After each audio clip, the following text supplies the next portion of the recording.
Okay, thank you for coming. If you don't know me, my name is Jennifer Della Quadri. I am a life coach for teen girls and for moms. I help teen girls and moms build confidence, reduce stress, and reach their goals, both together and as a mother-daughter unit. So today, if you are looking for a little bit more guidance and information on how to be better communication with your daughter, more understanding, more patient with her as a mom, you're in the right place. So I'm going to be talking today about 5 things that you can do to be a more emotionally intelligent parent. And this will also describe how it will impact your daughter and your relationship. So feel free to take notes along the way. I encourage you to do that, and know that this will be recorded. So if you're here late, you will be able to see it on the replay. And also know that even though I'm talking about 5 different things, understand that even one little shift can make a big impact for your daughter and in your relationship with her. So instead of looking at this as, oh, I need to change everything about my parenting, I'm doing it all wrong, think of it as, what one thing can I do now that will impact things down the road, and then maybe pick up more later. But really, one step at a time is the key to staying consistent and growing and developing more as a mom and as a person. So I'm going to share with you my screen. I have a slideshow that I am going to share with you. And I always find that I do better when I have something to look at. And this might also help you with your note taking. So, all right, parenting with emotional intelligence. Let's get going on this. So first, let me just explain to you what emotional intelligence is. Emotional intelligence, or also known as EQ versus IQ, intelligence quotient, is the ability to perceive, understand, and manage emotions. So when I share these 5 things that you can do, know that all of them kind of fall into a category, but really they explore the range of all of these things. So starting with perceiving emotions, basically what that means is the ability to notice nonverbal signals and pick up what's being said that isn't actually being said. So first perceiving, and then to understand. Perceiving is a part of understanding. Understanding means being able to know that there may be something deeper going on. So if there is anger or frustration, maybe it's not at this specific event, it's something from before that's coming out. So understanding that there's more going on than just this one event. And of course, managing emotion is the ability to self-regulate. So I'll be talking a lot about that. Managing emotions, especially as a parent, is one of the most important things that you can do to build a really strong and trusting relationship with your daughter. So step 1 is to take care of yourself. Now, there's a lot of people who talk about self-care, and there's a difference between self-care that's like taking a bath and getting a pedicure and all of those. Those are all great, but by self-care, taking care of yourself, it's taking care of your mental health, taking care of your emotions. And I have a list here of a bunch of things that you can do, but know that what's most important isn't necessarily what you do, it's that it's something that resonates with you. So for example, meditation might not be for you. Meditation might be something that you don't feel ready to do, and that's okay. That's why there's so many other things that can work for you. Exercise, anytime you can do something that you love, where you can get into what's called flow state, where you're doing something and you don't even realize the passage of time, that's really good for your mental health too. Learning something new. It takes you out of that present moment. It takes you out of all the drama and maybe stress that you're experiencing in your life. And it puts you into that present moment, which is just like meditation. Anytime you can connect with the here and now, you're not going to be spending time worrying about the future or lamenting about the past. So really take time to be in the present moment, and learning something new is a great way to do that. Spending time with people who energize you. Remember, it's not the quantity of time that you're spending with people, it's how you feel when you're with them. So if you're someone who feels drained when you spend a lot of time with people, that's maybe not the thing that's going to be self-care for you, which is why I have the next one, spending time alone or in nature. You know yourself best. Do what's going to fill your cup the best. And breathing exercises, spending time learning a new breathing exercise. And really, it's the same thing as meditation. It gets you in the moment. It takes your body out of a fight or flight response, and it activates the parasympathetic nervous system. Also, journaling. It's a great outlet for getting your emotions and thoughts out. The more time you spend allowing yourself to process your own emotions and to have an outlet and to be calm, the more calm you'll be when you're facing things in your life. Things like an over dramatic teenager, the ups and downs of having a teen girl or any teenager for that matter. You are the person who needs to be the rock, the solid foundation, but it doesn't have to come from a place of pressure, right? Like there's no pressure on you. The pressure needs to be taken off of you so that you can be there for her in a calm and clear way. So that might also mean talking to somebody and getting your thoughts and emotions out. But make sure you have an outlet so your outlet isn't her or something she does. So you're not getting all of your emotions out when you will look back on it and just regret. Stay consistent with whatever it is that you choose. So if you're finding that going for a hike in the woods really fills your cup, stay consistent with those things that you choose to do. But keep it simple and make it something you look forward to, not just another have to on your list. So the best advice I can give here is to find something that you love, not what other people say you should do. You know yourself best. But the number one thing you can do in managing your emotions is to take care of yourself and take care of your mental health. Then you'll be able to show up better for her and really for everyone else in your life. Okay. The next one, another really important thing about taking care of yourself is to make sure you put it into your schedule. So often as moms, our schedule is dependent on our kids and our family. We need to make sure we drop them off at this place or take them to this place or help them study, but really schedule your self-care in like it's an appointment that you have to keep. Don't push it aside because someone asked you to go get coffee, unless that's something that's self-care for you. But don't push it aside. Make it a priority. And then know that by putting yourself first and taking care of yourself, she's learning from you, that that's just what you do. I remember when my kids were little and I would go to the gym and they would go to the play care in the gym and they just never wanted to do that. We would be sitting in the car, I don't want to go to the gym. And I'd be like, look, you get 23 hours a day from me. I get 1 hour. And that set the tone. Like, yes, I'm here for you. But in order to be here for you, I need to be here for myself. And she'll learn that and she'll be able to internalize that and do that for herself and make that a priority for herself moving forward as well. Okay, the next thing, practice emotion coaching. So when you are in tune with your emotions, the easier it will be for you to understand and not get pulled into her emotions. So what it means for you to be an emotion coach for her, and even for yourself, is to, when you're feeling emotion coming on, or when you're seeing emotion coming up for her, name the emotion that's coming up. And what that does is it takes the power of the emotion away.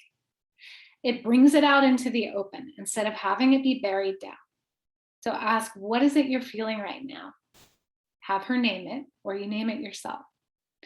Then what's really important here is when she's in a heightened state or when something big is happening, is for you to acknowledge and know that you let her know that you hear her.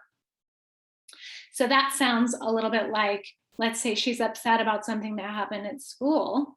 Acknowledging is simply repeating back to her what she said, maybe in different words, or even saying something like, it sounds like you had a really frustrating day. So basically you're saying, I hear you, I hear what you're saying, and I'm listening. And then always validating the emotion. Validating is not agreeing. So if she's upset about something and you think it's totally irrational, you can think it all you want. But validation, basically what it sounds like is, it makes total sense that you would feel this way, or anyone in this position would feel this way. And what that does is it just sends a message to her that her emotions are valid and that she's totally allowed to feel everything that she feels. That's not the same as saying, oh, I totally agree with you, I would be upset too, or you're totally overreacting, right? It's just saying, I hear you, you have every right to feel the way you feel. That's coaching her with emotion, letting her know that emotions are okay. They don't need to be hidden. They're not a problem. And whatever she's feeling is okay. And empathize with her. Be there for her emotionally, even if you don't agree with her. And that's where that self-care and managing your own emotions can really come in. Because when you really care about somebody and they're coming to you with something, your natural reaction, especially as a mom, is to, I want to fix it. What can I do to make this better for her? Or I want to tell her to, it's not a big deal, just get over it, right?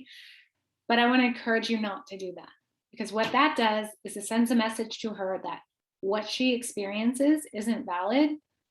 And she internalizes that as, oh, I'm somebody who overreacts. Like, I feel too much, and that's a bad thing. It just normalizes the experiences that she's having. So, yeah, make sure that you're being a good listener for her, which isn't easy to do if you're not taking care of yourself first. Like, imagine you had a really stressful day and you don't have an outlet, and then here she comes to you with something major happening. It's going to be fireworks. And that's not to say that that's not still going to happen. But when you're more in tune with your emotions and you have an outlet, you can help her have an outlet too. All right. Now, the next one is discipline to teach, not to punish. So when you have, first of all, having really clear boundaries and rules in place is really important, so that there's no guesswork on her part of what she is and is not allowed to do in your eyes. So basically, it's like, imagine when they were a baby and they were in a playpen, the boundaries were right there, right? Like, they're visible, baby's safe. But now that she's older, she's not in the playpen anymore. She's out in the world, and you still want to have those walls around her, but she has free will. So being able to come up with clear boundaries, but explaining your reasoning behind it. The old, because I said so, it's not going to work anymore, because she will then be either going behind your back or only not doing it to avoid getting in trouble. So there's nothing learned there. There's nothing understood. It's just, I'm not doing this because I don't want to get in trouble. So explaining your reasoning, not necessarily explaining it because you want her to agree with you, because she might not agree with you at all, but explain it so she knows that it's not just some arbitrary thing that you set up that is for no real reason. And it is in line with your values as a parent and as a family unit. And then be open for discussion. So that doesn't mean that this is a negotiation place where you are negotiating with her on whether this should or should not be a boundary. Although you can be open to discussion and hearing her side. Again, listening, hearing what she thinks, hearing what she has to say, validating it. It makes total sense that you would be frustrated by that rule, but it's still the rule. And then she'll know she's been heard, even if you haven't changed the rules. Then when you have the boundaries in place, have the consequences in place as well. If this rule is broken, this will be the consequence. Instead of, in the moment when the rule is broken, you just pull something out of a hat and be like, well, this seems right. I think I'm going to punish her by doing this. That again breaks down the wall of trust and communication. And it's not easy to do, especially in the heat of the moment, which is why having consequences in place ahead of time can really alleviate a lot of that guesswork. And then have the consequence match the behavior or the mistake that was made. So for example, if there was a curfew of a certain time, she came home an hour late, the consequence would be, okay, well, your curfew now is an hour earlier next time. So it's not just you're grounded for 3 weeks because you were an hour late. It matches it. And again, it's set in place. So there's no guesswork and there's no surprises. Keep your emotions regulated as well. That's why having these in place beforehand, having discussions about it before the heat of the moment is there, really can alleviate the fighting and the combativeness that can come up with boundary setting with teenagers. It's only natural for your teenager to want to break the rules or to feel tempted to break the rules. That's part of teen development. It's actually a necessary part of the development. That's not to mean that it's okay, but as long as you're clear with the boundaries ahead of time, she'll know, okay, well, you made this choice, therefore this is your consequence. And that's just the way it is. And it alleviates the fight. So make sure that I got everything on that. And really following this discipline teaches her the why behind it. It's not, I'm in charge, you don't matter, your feelings don't matter, I'm the ruler of all. It's more, we're a unit here. I'm here to support you. This rule is here because, and then you have a reason. So she at least understands why that's there. And it really builds trust between the two of you. Okay, there is one slide that has not been come up yet, but I'll go ahead and go with this one. So encourage her to follow her interests. Basically, if your daughter is lacking motivation, one of the best ways to help her increase her motivation is to encourage her to follow her interests. So yes, going to school, that's a requirement, right? Like, we want you to graduate from high school. That's a non-negotiable, but that doesn't have to be your whole life, and you don't have to love it. But you do need to find time for things that you do love and things that matter to you. Matter to you, not to me. So yes, a value in our family is education, but a value is also pursuing your passions, even if I don't understand them at all. The more she spends time doing things that she loves and that light her up and that make her feel excited and motivated, the more confidence she's going to have. The more resilient she'll be, because she will have that motivation to do something that she loves and learn that the ups and downs that go through with that. So by pursuing things that she loves, she'll have a higher tolerance for failure because her motivation will be there. It won't be, I just quit because it's hard. It's, I really want this. Okay, maybe I didn't make it this time. I'm going to try again. And it helps increase that growth mindset. And also by encouraging her to do the things that she loves, you're sending a message to her that you trust her to make the decisions that are right for her. And that's all about communications as well. So she's a completely different person than you. Even if she is like you in some ways, I know some daughters are very much like their mom. Some daughters, like, it's like, well, where did you come from? You're nothing like me. they're still their own person. They grew up with you, they're from you, they're not of you. So encourage her to pursue what lights her up. The more she gets that in her life, the happier that she'll be, the more confident she'll be, and the more motivated she'll be to create whatever it is that she wants to create in her life. Okay, so going back, let me see if I can get back to the other slide, and then I will answer some questions. So, got that. Here it is. Okay. Spending quality time together, so intentional time.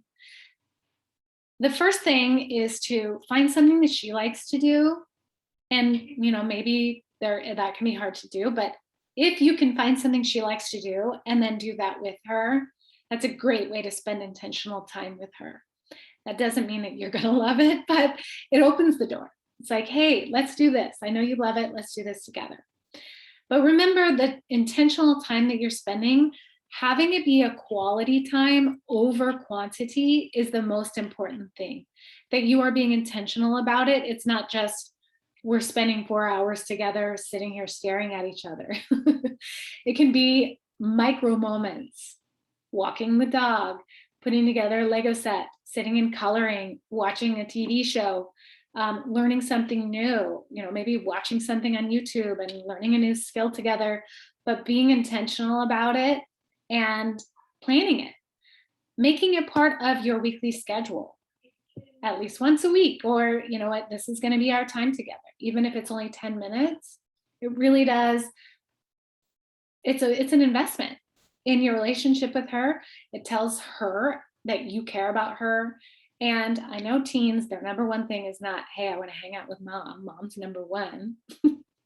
I have teens, I know, but it's intentional. She knows it's part of your relationship. It's an important part of your relationship, and that you care enough to make it a priority. So while you're spending time with her, ask quality questions. I read something once that was, relationships are built on quality questions and listening. So quality questions are like open-ended questions that get her talking. And not just talking about yourself, right? Like it opens the banter. And maybe you have quality questions that you bring to whatever it is you're doing. What was the happiest day of your life? Or it can be something as simple as, what's your favorite season and why, right? Or it can be getting into things a little bit more personal. You can decide. And a really great place to have quality conversations is in the car. Because she's there with you. She can't go anywhere. And it also, when you're both looking forward versus like staring at each other, it takes the pressure off. It's like you're both there. There's other things to look at. The conversation gets going a lot easier. So when you're spending intentional time together, even just going for a drive or running a quick errand together can be a great time to have some fun conversations and open the door to that. So enjoy each and every micro moment as it comes, because as we know, they're going to grow, they're going to move out on their own, and every little micro moment that you can spend with them that's intentional and quality is an investment in your relationship in the long term. So I'm going to stop sharing my screen and just do a quick review. Give me a moment. I'm not sharing. Okay. So just to review, being an emotionally intelligent parent really starts with you taking care of yourself, spending intentional time with her, disciplining, not punishing, supporting her with the things that she wants to do in her life, and practicing emotion coaching. So I hope that was helpful for you. Really, it's all the tools that you need to really create a strong connection and a strong bond with your daughter. And it's the beginning of the work. All it takes is intentional consistency to stay in the practice of being there for your daughter. And that's what I'm here to support you do. I support teens, but I also support moms, because the best way to support your daughter is to help yourself.